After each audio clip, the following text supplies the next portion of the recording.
হরিকথার মহিমা। হরিকথা সাধারণ কোনো গল্প নয়, এটি আধ্যাত্মিক জগতের কম্পন। আমরা যেমন রেডিওতে বা ফোনে দূরের কোনো বার্তা পাই, ঠিক তেমনি হরিকথা শ্রবণ করলে আমাদের হৃদয় থেকে কাম, ক্রোধ, লোভ এইসব জড় জগতের কলুষতা দূর হয়ে যায়।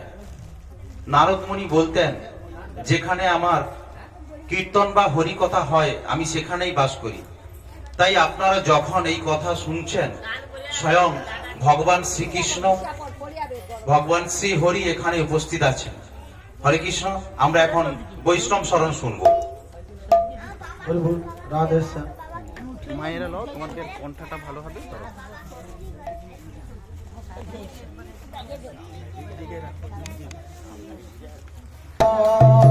রাম নম তুলসী কৃষ্ণ নাম নম।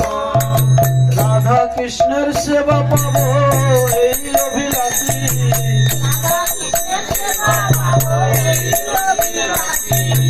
এ তোমার শরণ লয় তার বাঞ্ছা পূর্ণ হয়।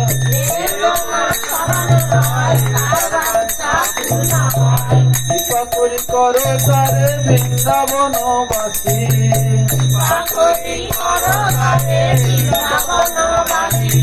মোর এই অভিলাষ বিলাস কুঞ্জে দিও বাস।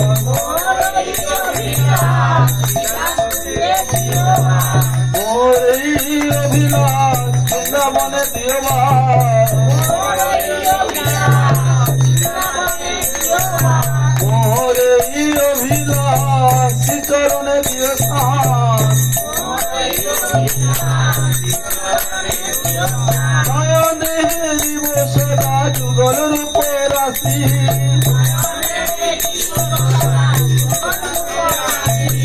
এই নিবেদন ধর সখীরে অনুগত কর।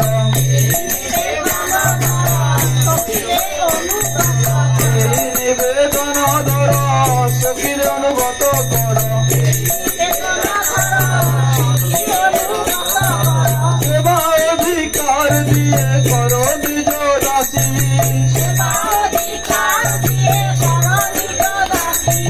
তুলসী কৃষ্ণ প্রেয়সী নম নম।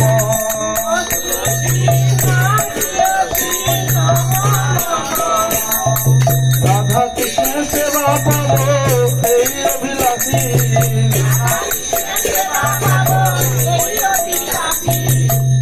কৃষ্ণ দাস কয় এই যেন মোর হয়। কৃষ্ণ দাস কয় এই যেন মোর হয়। শ্রী রাধা গোবিন্দ প্রেমে সদাই যেন ভাসি,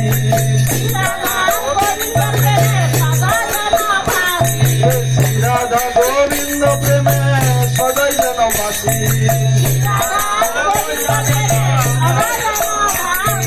জয় জয় বৃন্দের রানী, জয় জয় তুলসী মহারানী, জয় জয় বৃন্দের রানী, জয় জয় তুলসী মহারানী।